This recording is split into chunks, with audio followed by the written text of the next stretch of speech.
Hello, everyone. Welcome to the Charmed Life podcast. I am your host, Tricia Carr.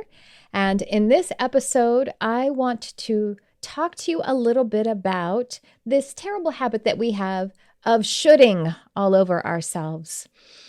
This should thing that we do. And so what I'm saying here is should, S-H-O-U-L-D. I'm going to talk to you a little bit about it from the metaphysical standpoint, as well as sort of the therapeutic, the hypnotherapeutic standpoint. And so let's just dive right in. And now, this is obviously a solo episode. And if you're new to this podcast, then I welcome you to explore. Many of my episodes are of me teaching alone. And some other ones are mini episodes, excerpts from different teachings that I do, either on my own in my own Mystic Arts Academy or with my best friend and business partner, Crystal Ann Compton. And then I have some main episodes like this one, where I'm doing some teaching or I'm interviewing some guest experts. And I have quite a lot of interviews coming up, but not until next month. This month has really been mostly about, I actually think I do have a couple this month. This month has been mostly about me being in this space with you guys and teaching. I go on these cycles. I don't know. Spirit does what Spirit knows how to do. And so here we are.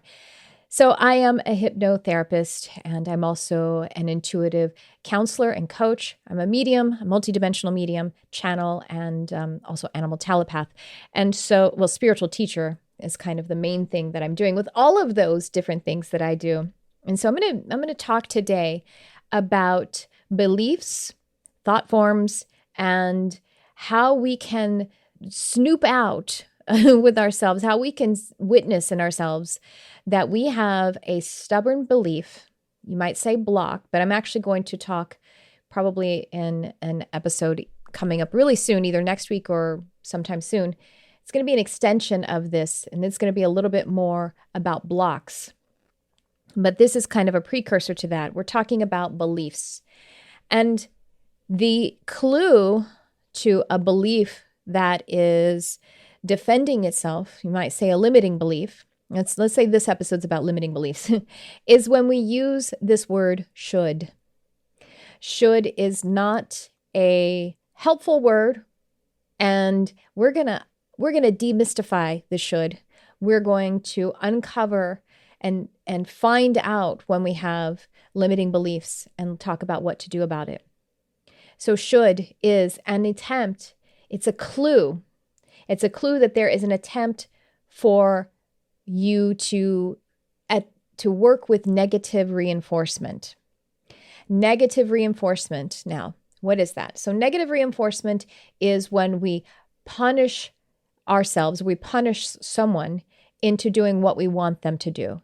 You see right there, it actually is not a very straight line of logic. So we use negative, the negating energy, in order to affirm energy. And it's illogical, truly. If we just think about it very simply, we kind of step back.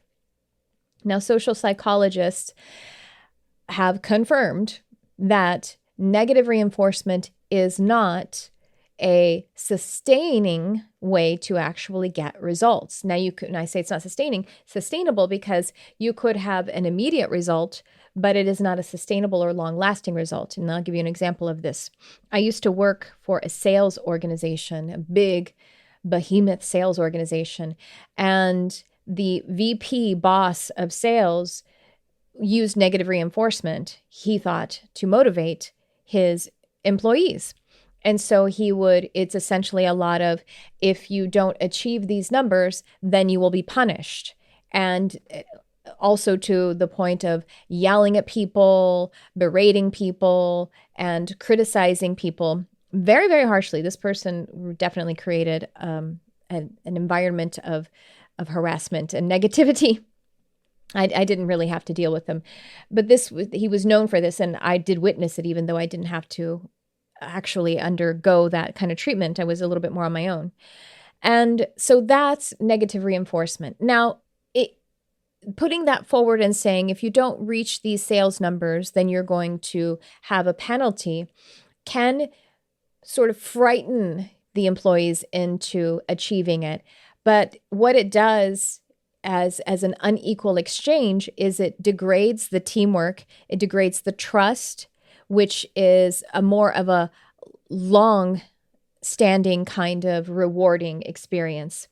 You see, if he then had to micromanage, or there had to be micromanaging happening because there was no positive benefit to actually achieving things.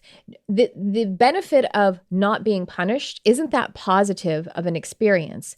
Not experiencing pain, but being aware of pain having been the potential is not rewarding.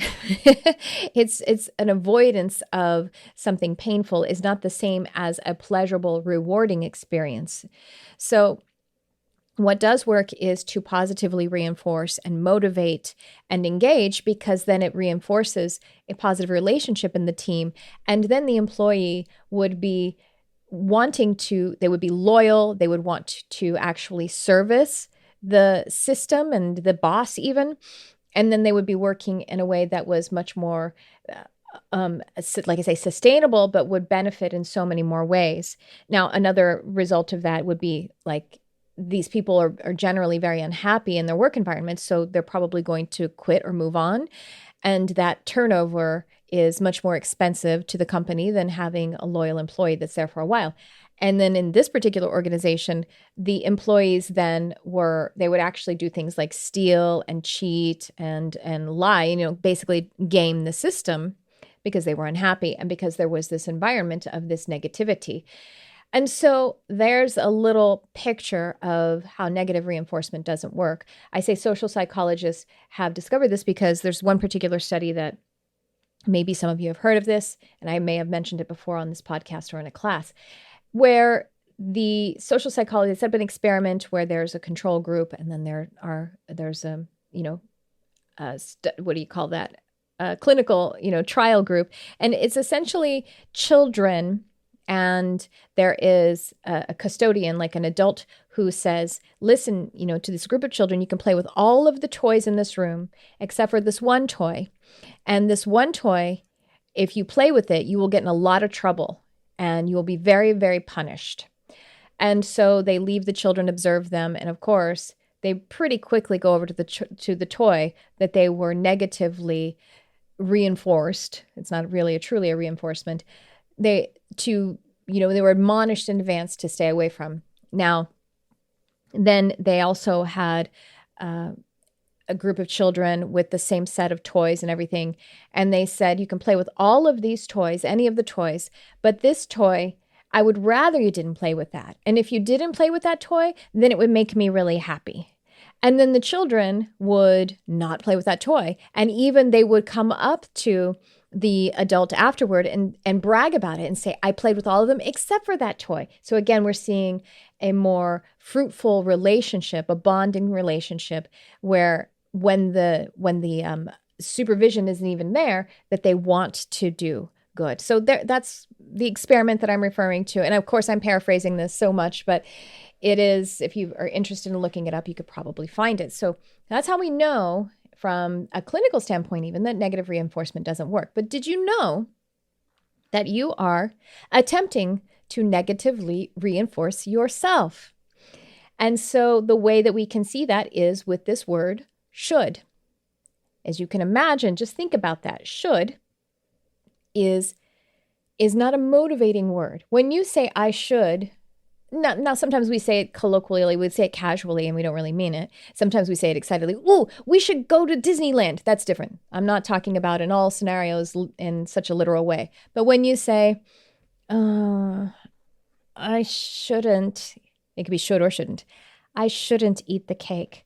Oh, I should work out.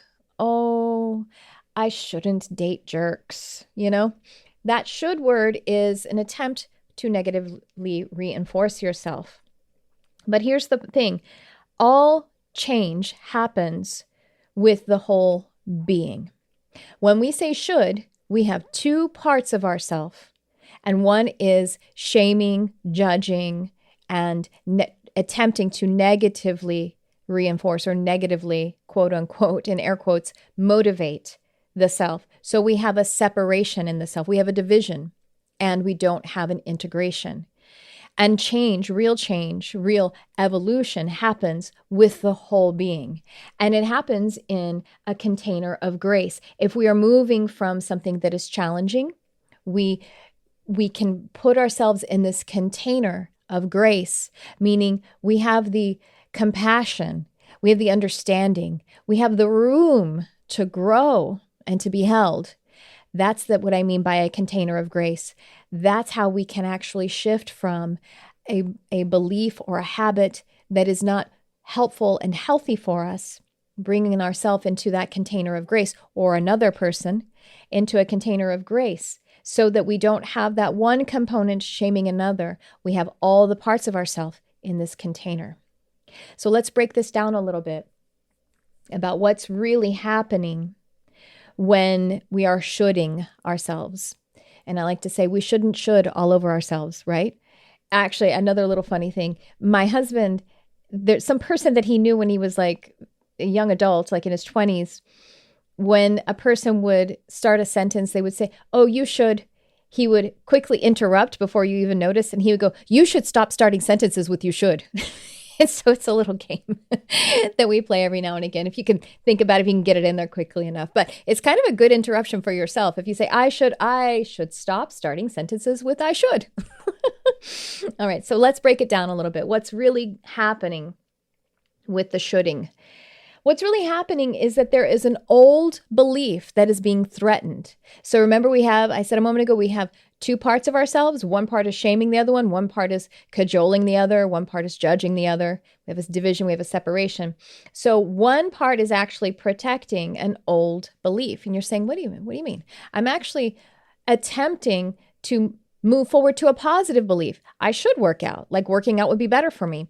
But the should is it's throwing us off, because it's not bringing in the whole being, and it's definitely not bringing in a container of grace for us. So let's talk about what beliefs are.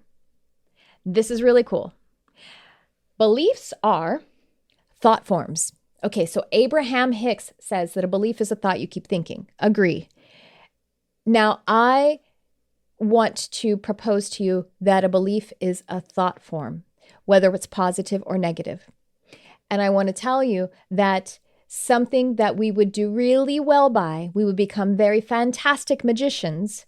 And one of the main reasons we are here is to understand, is to learn how to become really masterful in manipulating, shifting, and changing energy from one form to another. And a way to do this is to really craft thought forms, to become a master of creating and uncreating, or dematerializing, uncreating thought forms. So let me digress in case you haven't heard this term thought form before. I wanted to give you a little overview for those of you who do know what thought forms are. So a thought form is something that is a partially composed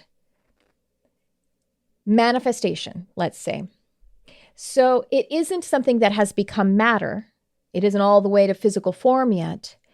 But there have been enough layers of thoughts created, put upon this one particular focal point, that it's somewhere between non-physical and physical. It's still in the non-physical, but it has a form. It's a patterning.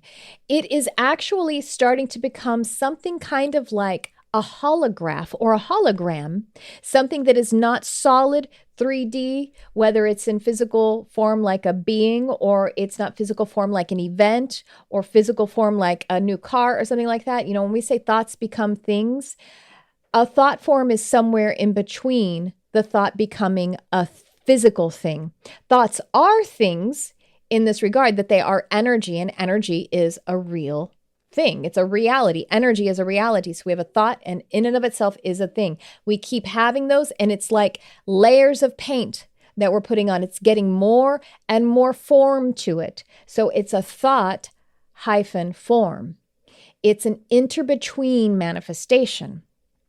Thought forms can be very sophisticated. Now, I'll tell you one other thing that thought forms, an example of a thought form is that it can be something like a poltergeist, things that are occurring in our paranormal spaces, in that fourth dimensional space, where it's something that a lot of people have thought about. Maybe a lot of people have had this, idea of a chupacabra. Now, the chupacabra may be a real thing. I'm not saying that it's definitely not. But for example, things that are legend, or then a lot of people witness it, that could be a thought form. And that's why a lot of people witness it, because they're witnessing this not totally matter, but partially materialized thought form, thing that is somewhere between. It's a hybrid of thought and a hybrid of form, but still on this side of matter.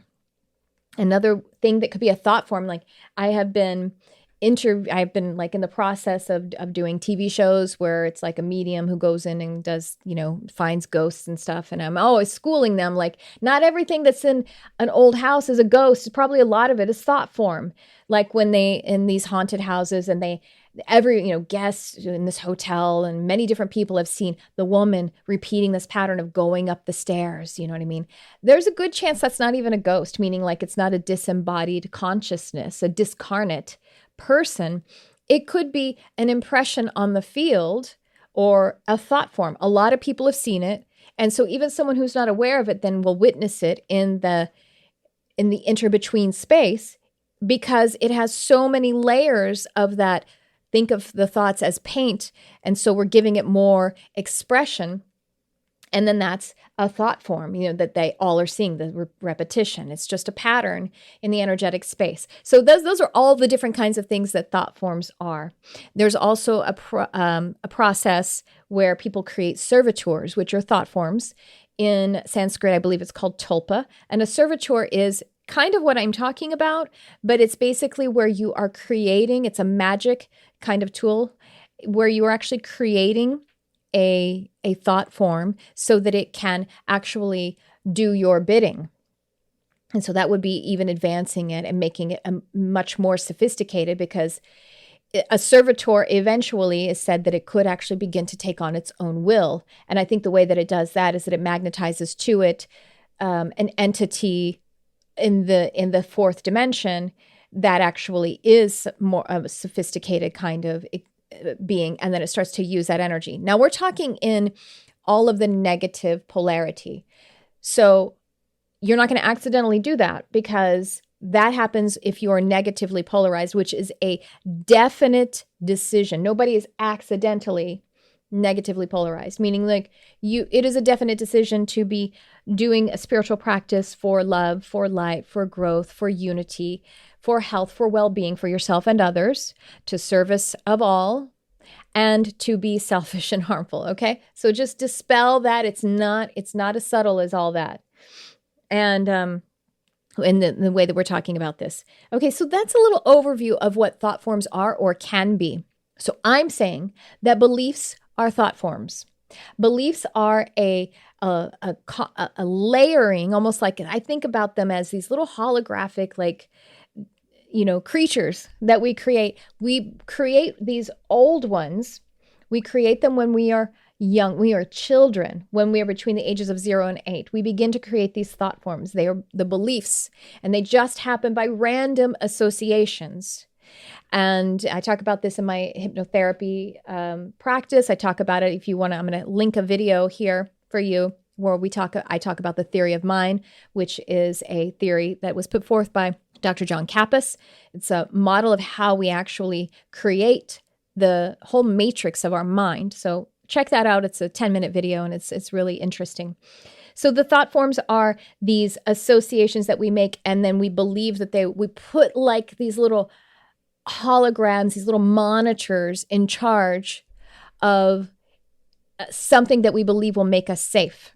And we say, I survived that, put a little benchmark there, create a guy, a little thought form guy, and now you're in charge of that. But see, what happens is that later on, we're ready to move out of those beliefs. We keep adding layers of paint to them too. You know what I mean? And so they take on adult characteristics. We have the child concerns, but then we become 12 and we shape that thought form. We give it a little bit more characteristics that have to do with a 12-year-old, and then 14-year-old, and then a 30-year-old, and then it's still there. And then we're winding up here saying, I should work out. I shouldn't date jerks. All the things that we're shoulding ourselves about.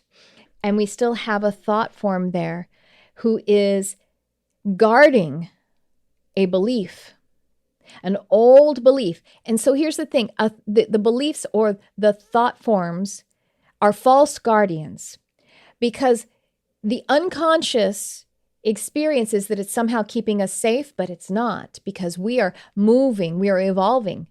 And so what's happening is this thought form, this false guardian, is quietly whispering, but that whisper is loud inside the matrix of your mind and your spirit and your emotional body, your mental and emotional bodies. And it's influencing your thought patterns and your behaviors. And it's just taking you a little out. That thought form is saying, yeah, oh, you should work out. Well, but it's late. And oh, you worked so hard today. And you know what? It was gently encouraging you to be too busy today. And busy isn't the same as productive, by the way, but the thought form believes is just reinforcing what you set up when you were 7 years old, where if you looked busy, then maybe you wouldn't get in trouble by teacher or mom or dad or sister even, you know? And so it's been secretly, insidiously, covertly nudging you because you told it to.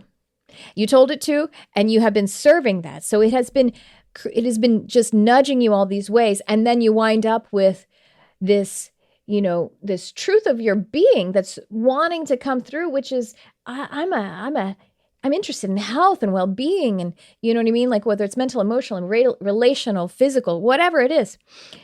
And so it says, well, should you? And then you go, yeah, I should. And now there's two parts of you again, the false guardian and the higher mind that's gently like the still small voice of God saying, you can. And then it says, oh, shame yourself. And that will throw you off its path. It'll throw you off its game. So it was invented by you. And it in its depths of its root system, it was invented by you as a child almost, let's just say possibly all of the time, if we're talking about these old beliefs. So they can be very sophisticated. And what the thing is, they are composed of survival energy, and they are fueled by fear. Let me talk about that a little bit. I've mentioned it before on my podcast, so this may be a repetition, but repetition is our friend. It's like watering. It's like watering the garden. You know what I mean? Like it's like giving the soil its nutrients. Okay, so these beliefs or these thought forms, they were created in a time where we've had a fear of survival, and there's an association made that we survived something, and the context surrounding it is what is then the mechanism that is used to stitch together this thought form. And now the context could be something like, I fell off of my bike. I'm 4 years old, my little tricycle, I fell off of it. I skinned my knee real bad and that hurt. And it felt like the earth was rejecting me. This life, this pain, let me know that this life is unsafe and it's painful. And mom takes care of you as she should. And innocently, mom gives you a hug.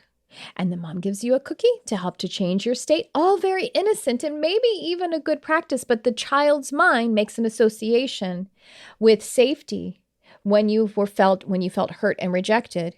Means maybe affection, which could be a good thing. And maybe it means sugary treat. And now you're 35 and you should work out. But that box of cookies is what you really deserve, right? Because you worked hard today and your boss was on your ass and blah, blah, blah. Okay, so there's just a context of association made with it. And then you stitched a thought form out of the need to survive. Beliefs or these old thought forms are composed with the interest and the energy, the very energy of survival. So if you begin to threaten it, it will try and survive because that is its job, survival. And so it will fight tooth and nail. It will be cunning. It will be insidious. It will be, devious in order to survive. That's why, dear one, it is so hard. It is so difficult sometimes to make those changes. And that's why The thing to do is to create that container of grace, because that is the antithesis to the shoulding. That is the antithesis to that negative reinforcement. It is the antithesis to the fight to survive. The container of grace says you are well, and compassion is here for you. Okay, so they are composed of sort of these thought forms, these little holograms, and the all around, composed of survival energy and powered by fear. So they will defend themselves. And so their modus operandi has a lot to do with negative reinforcement. And so that is what they will use. And so I'm going to talk to you. I'm going to give you a tip or two about what to do. And we're going to run down a few of these shoulds and really just look at what they're doing. I'm going to be right back. I'm just going to play one little message for you, and we'll be back in just a moment. I'm so excited to announce the 2020 Energy Intensive with me, Tricia Carr, and my partner, Crystal Ann Compton. The Energy Intensive is an 8-week comprehensive program that teaches and activates energy healing modalities. This program is unique, it is brand new, and it is cutting edge. It's also perfect for anyone who's interested in healing and energy, and particularly for intuitive people, for metaphysical seekers, and for spiritual practitioners. To learn more about the 2020 Energy Intensive, click the link in the description of this episode. And we are back talking about those beliefs and those little holographic, those little insidious, those little devil bastards, not real devil, if that worries you, thought forms. Now, I have this idea. I kind of think in cartoons. I think maybe a lot of us do. And so I have this idea that when we make new friends, or I was actually watching some kind of movie or TV show the other day where two people were get together to date. And I was just imagining these two people meeting one another and kind of like falling in love or getting to know one another and starting to like each other. And that all of their thought forms were communicating with one another and saying, ooh, you want to reinforce me? Yes, I will. Oh, great. And those are the things that were, we're meeting together. Now I should take a moment to say that, again, not all thought forms are negative. We can create positive thought forms. And this is what I think we as master magicians, as powerful, empowered spiritual seekers, as those who are working in evolution and ascension, and to be able to become a master of creating thought forms with our whole being, consciously. And then when it's time, because even when that's created consciously and in empowered sense, it may be time to uncreate them, to dematerialize them and create a new one. That's something we would do really well to do. So it could be some of those positive ones too. Like, for example, if you're like, it is important for me to be healthy and to have a lifestyle of health and well-being, movement and healthy eating, then that's a positive thought form. That's good that you created with your whole healthy mind and body and spirit. And you have that little healthy thought form, and then you meet that new potential mate, and that thought form says, hey, want to be friends? And that says, yeah, I do want to be friends. Great. And then you can reinforce that with one another. So just to round out the conversation a little bit. But of course, this episode is about how to unroot and how to observe those thought forms that are not serving us. And it's all about the should in this episode. Should is an insidious defense. Insidious meaning it's like deceptive. It's not true. It's not helpful. It's not working for you. A should actually blocks you. It obscures to you and your awareness the cause of what it is that you are, like the reason that you're not dating the right person, or the reason that you're not eating the healthier foods, making the healthier choices in whatever way.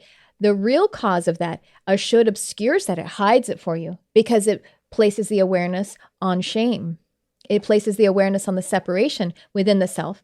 And it also obscures you from the symptom. It disempowers you from being able to deal with the symptom, which means that, okay, well, tonight I don't eat the cookies. When we should ourselves, then we usually want the cookies more because it kind of drives us to that. A should may be used against yourself, another person, or a system. So if you are saying, I should do this, I shouldn't do that. If you find yourself saying you should or he should do or do not do this, or the system should or shouldn't do that. Now, can two things be true? That a system should work better? Yes, but it is kind of a giving up of responsibility when we're shoulding. It just usually is. And we have a disempowering happening. We have a separation, we have a division, rather than a coming together, an integration, and an evolution. A should will not give you the right action or suggest the right pattern of thought. So a should is not going to serve you in the way that it will obscure a cause as well as send you off the path of actually working on the symptom. It's not going to be the resource for correct action or correct thinking or feeling. A should will cover up how to work with the cause or the symptom. And this is as I was saying, it will cover it up entirely. Because sometimes we can just work on symptoms. I'm going to talk about that in another episode. And sometimes we're able to get to the cause and actually unearth it. But a should will keep you from doing that.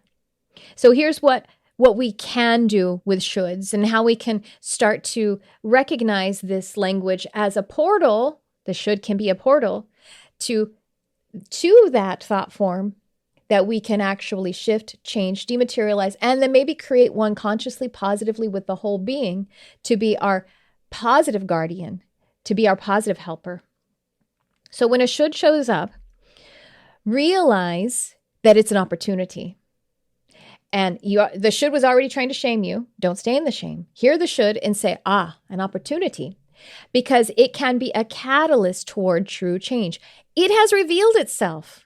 I tell you, I say they're sophisticated, those thought forms that are obscuring the negative belief, but they're not that sophisticated. If you are able to be awakened and be in that mastery position, be in that seer position, the should becomes a telltale sign. It becomes the flag. It can't seem to hide itself anymore. So allow it to be an opportunity and a catalyst toward the true change that is actually coming up. I see it as showing up as a should because your whole being is really saying it's time. This is now. You are empowered to do this. Spirit is showing you. Spirit is stepping in. That's what the game, like the game is rigged. Should is always an opportunity. And spirit is helping you to have that awareness. And you can use, the help of angels, your spirit guides, or just your higher mind. So I'm asking you to get excited when you hear a should.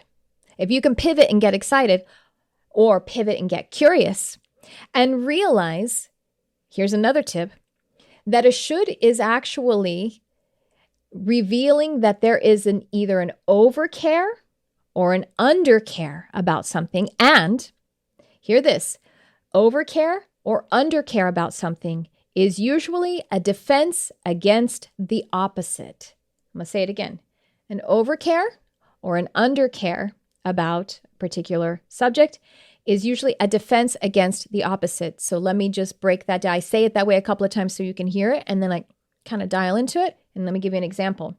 Okay, so I should work out. There's our should. And what is it? The defense against the opposite. What the truth is that I want to have freedom. I should work out. I want to have freedom. I want to have freedom to do whatever it is that I want to do. So it isn't actually about working out. It's possibly about something else that's been going on. And it's also about confronting those inner issues about needing self-care, self-accepting, self-love. Those are the things that are being obscured by it. The opposite of I should work out is that I want to have, that's being obscured is the overcare about not working out is about wanting to care about doing the things that create freedom, create the feeling of freedom and health and well-being, self-love and acceptance. Here's another one.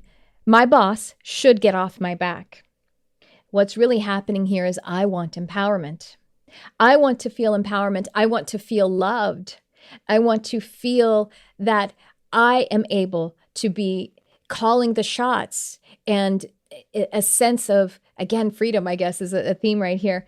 And so that is actually what is being obscured is the deeper work that wants to happen. And it's an attempt at a shortcut, but it doesn't actually get you where you want to go.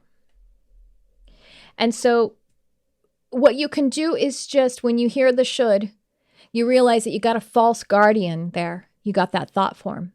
So get curious about what that false guardian, that thought form, is guarding. And it's usually more obvious than you think. You just got to take a breath, allow yourself to get somewhere along the lines of curious or excited, and affirm that you're on the precipice of a catalyst. Let spirit come to you. Create a container of grace, a place for compassion, a place for that introspection, a place for self-love.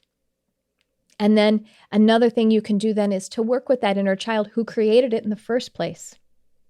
Let that inner child just visualize or call toward you a child while you're in that container of grace. And that child can look like anything, can look like you or not. Could be the same gender as you or not. It doesn't matter. It's going to be a representation, whatever's easiest for you to feel that compassion and just speak to that child. Now, we're doing this in a slightly altered space.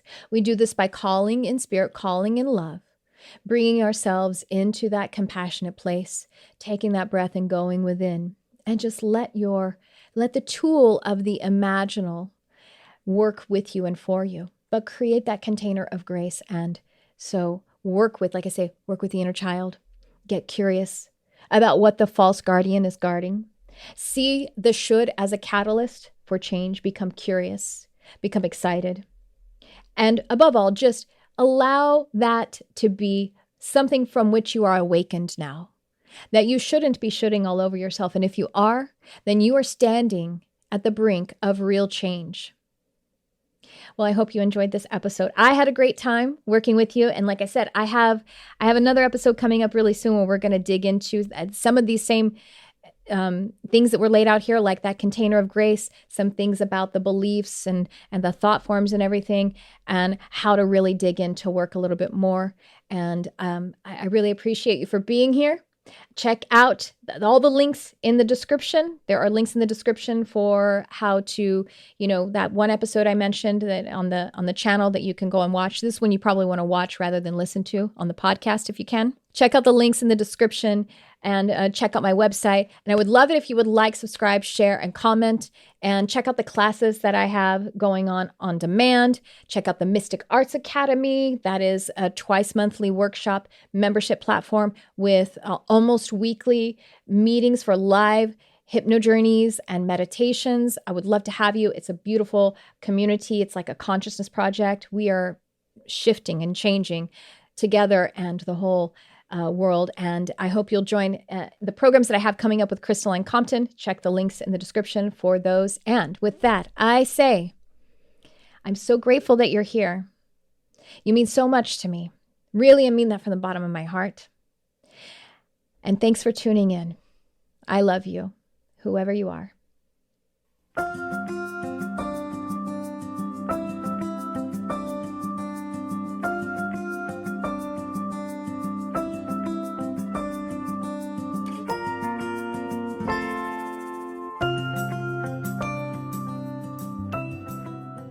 How would you describe the ideal student for the 2020 Energy Intensive with Crystal Ann Compton and Tricia Carr? I kind of set my life up so that for the most part, I was closed metaphysically. You know, the stories that I tell about my opening.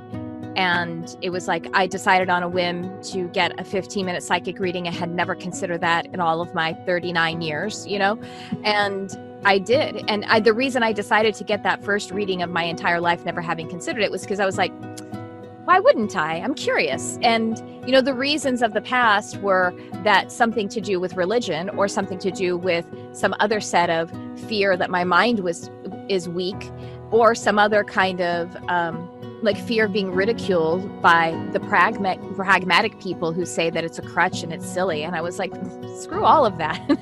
I didn't know a thing. And then, like my journey after that, she said the word empath to me. And I'm like, what, like Counselor Troy? So I had no exposure to metaphysical content, but I was ready. And so I am the perfect student, even though I was like, didn't know the word energy healer at that time. And my guides, as I was connecting with them in meditation, were showing me light on my hands and saying energy healer. And I hadn't heard that word before, but I would have been the perfect student. You know what I mean? Like, as I was Exactly, because you were in that energetic composition of readiness. And also, you're such a great example, if I can just say, of someone who said yes over the course of the spiritual path, because so many people are so tentative. They don't really say yes. But we always say, when you do say yes, when you sign up for a class like this, when you agree to go meet your tribe and fellowship with other people to study and to really immerse yourself in things of the spirit, when you say yes on that level, spirit always meets you right where you are and gives you everything that you need, and an acceleration truly takes place. I won't say your age, but it's only been, a handful of years since your 39th year, and look where you are today. It's truly like you're a teacher, you have a podcast, you have many, many clients, you have your own business, you're quite successful, but you are also such a light to this world. Imagine if you didn't have the requisite curiosity, and if you didn't have that energetic confidence, without all the facts, imagine if you had just said no, or I'll just wait, where would you be? And so for those who are kind of on the fence about exploring study and exploring their own spiritual and intuitive and energetic development, this is the reason why you want to say yes, because so much is possible when you do. Everything opens up to you when you do.